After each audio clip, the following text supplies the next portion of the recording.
La narcomanta solo estuvo colgada unos pocos minutos.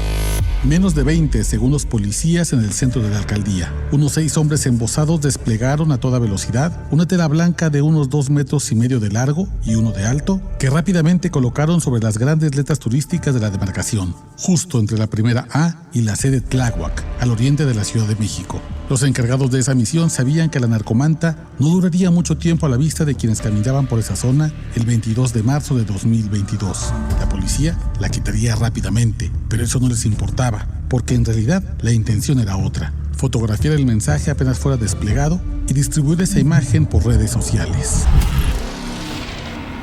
Nación Criminal con Óscar Valderas. El plan era hacer viral lo inesperado, que el capo Ismael El Mayo Zambada le estaría enviando un mensaje directo y público a un jefa de gobierno, Claudia Sheinbaum, quien desde entonces ya se perfilaba como futura candidata presidencial del oficialismo. El mensaje estaba dirigido a la mujer que hoy ocupa el primer lugar en las encuestas presidenciales y a Omar García Harfuch, entonces jefe de la policía y hoy candidato al Senado de la República. El firmante, MZ o Mayo Zambada, advertía que la alcaldesa y exalcalde Bernice Hernández y Rigoberto Salgado permitían que falsos integrantes del cártel Jalisco Nueva Generación extorsionaran, secuestraran, asesinaran y robaran a inocentes en tiempos en que el cártel de Sinaloa intentaba abrirse paso en la capital. Aquel texto escrito a mano con tinta negra y roja fue el primero registrado en la prensa como una narcomanta para Claudia Sheinbaum. Y a medida que su trayectoria comenzó a orbitar con más fuerza alrededor de Palacio Nacional, los intentos del crimen organizado por abrir un canal de comunicación con ella se intensificaron. Una fuente de Nación Criminal dentro del Centro Nacional de Inteligencia reconoció que entre 2023 y 2024, al menos en 3 ocasiones, fueron interceptados integrantes de 2 grupos criminales que, haciéndose pasar por empresarios, intentaron llegar hasta la morenista para plantearle un arreglo en vista de su posible nominación presidencial. El intercambio era el típico que ofrece la delincuencia: dinero a raudales a cambio de protección. Ninguna de esas citas se concretaron, pero el órgano desconcentrado y adscrito a la Secretaría de Seguridad y Protección Ciudadana tomó nota del interés del crimen organizado por sentarse en la mesa con la doctora, quien el 18 de febrero se convirtió oficialmente en la candidata de Morena a la presidencia de la República. 11 días después, el crimen organizado volvió a mandar un mensaje, ahora críptico, a la morenista. A unas horas del arranque de la campaña presidencial de Claudia Sheinbaum en el Zócalo capitalino, 3 narcomantas fueron colocadas en el eje central de la Ciudad de México, a unos minutos a pie del templete que compartió con Clara Brugada. Los remitentes alertaban sobre supuestos policías que brindaban protección al crimen organizado en la disputa cada vez más violenta entre la Unión Tepito y la Antiunión Tepito. Y aunque las mantas no mencionaban explícitamente a Claudia Sheinbaum, la ubicación, el día y la hora eran datos que no se podían pasar por alto. Los criminales chilangos más poderosos habían elegido el primer día de la doctora como candidata presidencial para mandarle un mensaje sobre la violencia en la capital del país. El 11 de abril, un nuevo canal de comunicación quiso abrirse, ahora inesperadamente, por el cártel Jalisco Nueva Generación. A unas horas de que Sheinbaum iniciara una reunión con simpatizantes en Mexicali, una narcomanta fue colgada en un paso a desnivel de una de las vialidades más céntricas y concurridas de aquella ciudad de Baja California. La manta con letras en rojo fue colocada cerca de las 16 horas, muy cerca de un monumento al expresidente Lázaro Cárdenas. En ella le pedían intervenir en presuntos abusos policiales cometidos por un comandante de la Fuerza Estatal de Seguridad Ciudadana. El mensaje era claro: el crimen lee las encuestas y ya perfila a Claudia Sheinbaum como futura mandataria y por ende la persona indicada para que atienda sus quejas. El último acercamiento ocurrió este domingo. La exjefa de gobierno fue interceptada por falsos autodefensas que en realidad integran la resistencia del cártel de Sinaloa contra el cártel Jalisco Nueva Generación en Otozintla, Chiapas. Con absoluta impunidad frente al equipo de seguridad de la morenista, detuvieron su paso, pusieron su celular a centímetros de su rostro, la grabaron y pidieron su ayuda. Y ella, tranquila, se limitó a escucharlos y retomar su camino, luego a decir que todo se trató de un montaje.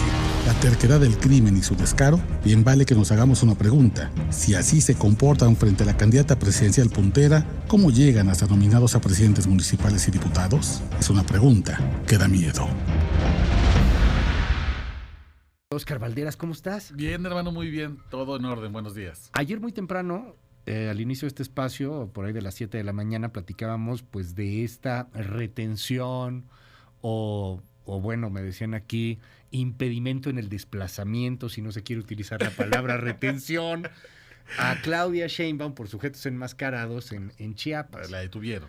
Me parece que en español llano y simple, y no entremos en el terreno de los eufemismos, se la detuvieron. Se la detuvo. O sea, en fin, como si ese fuera el tema, como si el español, la gramática o el uso de la palabra exacta y correcta fuera el problema. Ojalá que se fuera el problema. Pero tú nos dabas a conocer algo que yo ya había perdido, y es que tenemos tanta información mala en este país que de repente se nos olvida. Antes de que iniciara la campaña de Sheinbaum le dejaron ahí unos cuerpos, ¿no?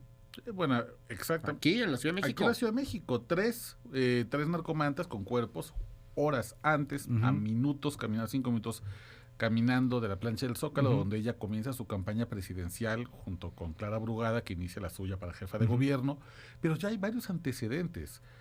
Bueno, no hay que olvidar, y esto seguramente mucha gente o se le olvidó o no lo sabía, Claudia Sheinbaum fue víctima de una amenaza de muerte creíble. Incluso la fecha estaba bastante clara, era un 15 de septiembre, y el 13 de septiembre, me parece que del 2020, llaman a un número de emergencia aquí en la Ciudad de México y alguien dice, hay un plan para matar a la jefa de gobierno. Y este plan incluye unas armas y da una serie de datos tan certeros que moviliza a la policía de la Ciudad de México. Por el armamento que describían, no se trataba de un loquito, como le llaman en Estados Unidos, los lobos solitarios. Sí, que son, lobos solitarios, sí. No, esto era parte, al parecer, de una maquinaria criminal que quería atentar contra la jefa de gobierno. Y luego hemos visto, por ejemplo, lo que describo en la cápsula. En Tláhuac le dejan una narcomanta firmada con MZ, que en el mundo criminal solamente significa una cosa: Mayo Zambada. Sí, claro. No hay de otra, ¿no? Justo en el tiempo en el que el cártel de Sinaloa hacía un esfuerzo importante por entrar a la capital del país, mientras también lo intentaba el cártel Jalisco Nueva Generación. Entonces tenemos ese antecedente. Tenemos el antecedente del arranque de campaña. Luego tenemos la narcomanta que le dejan en Mexicali unas horas antes de que inicie un recorrido por esa ciudad. Esto pasó hace apenas 4 semanas.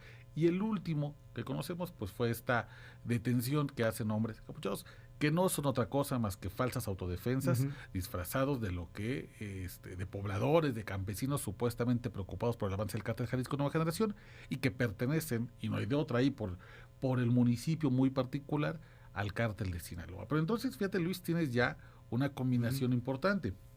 La Unión le manda un mensaje, el cártel Jalisco le manda otro, el Mayo Zambada le manda otro, la gente del cártel de Sinaloa le manda otro. Sin duda hay un interés importante del crimen organizado por quererse sentar con Claudia Sheinbaum. Yo platicaba con una fuente del Centro Nacional de Inteligencia y me decían, nosotros detectamos que en al menos 2 ocasiones 3 empresarios, falsos empresarios, integrantes de grupos criminales, no me quiso precisar cuáles, intentaron sacar una cita, logramos detectarlos y afortunadamente la doctora Claudia Sheinbaum no se sentó con ellos. Fueron reuniones intentadas, fallidas, pero de que hay un interés, claro, está movido, me parece, por dos circunstancias. La primera es que es la favorita de las encuestas, todavía con una distancia muy grande, importante en la mayoría de las encuestas, 10, 15 puntos incluso.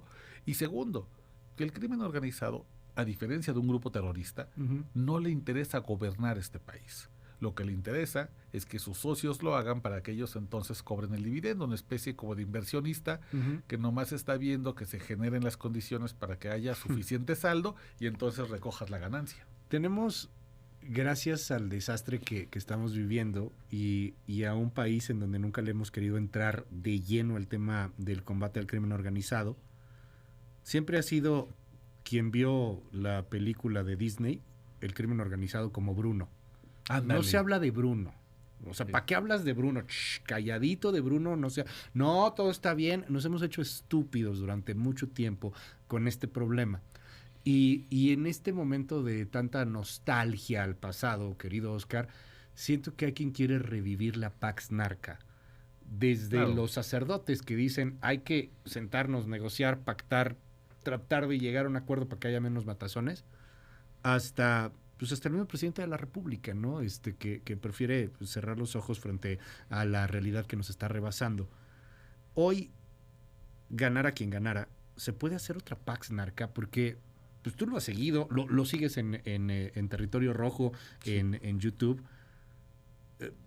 Hubo un momento en que sí había una posibilidad de ser una Pax Narca, en donde sí podías pactar, a lo mejor con Genaro García Luna en su momento, antes con algunos otros, inclusive hasta presidentes de la República, pero pues era un cartelote o una asociación de cartelotes. Hoy, no sé, yo veo todo atomizado, veo demasiada violencia, veo demasiados grupos criminales. ¿Se puede llegar a un acuerdo? Es prácticamente imposible. Esas condiciones se daban en el siglo pasado cuando tenías un Miguel Ángel Félix Gallardo, ¿no? Un jefe de jefes que manejaba prácticamente todo el Pacífico, ¿no? Después hubo una breve oportunidad con el Chapo cuando intenta crear la federación, y creo que ahí fue Genaro García Luna quien aprovecha esta idea de que podía hacer únicamente una negociación con uno. Nunca le sale realmente. A ver, el cártel del Golfo nunca se alinea al Chapo, la familia michoacana tampoco quiso entrarle, y todo quedó en un intento. Pero ahorita, si esa posibilidad alguna vez existió, hoy de plano es prácticamente imposible. Hoy ya no tienes liderazgos verticales que te puedan permitir o al menos dar una sensación de que pueden controlar nada. Fíjate, imaginemos ahora la última noticia que tenemos, el hermano del Mencho, Abraham Don Rodo. Sí. Era un hombre que prácticamente era una especie de carril independiente del cártel Jalisco Nueva Generación. A pesar de que formaba parte del grupo, su poder era tan grande que prácticamente podía operar sin tener comandos, sin tener grupos de sicarios a su mando y aún así ser muy poderoso. Ya no hay esa posibilidad. ¿Acaso habrá actores políticos que quieran hacer algunos pactos regionales, pero que son muy arenosos? Porque realmente ya no hay muy pocas entidades de este país que no tengan 2 o 3 grupos criminales que pelean los mercados ilícitos.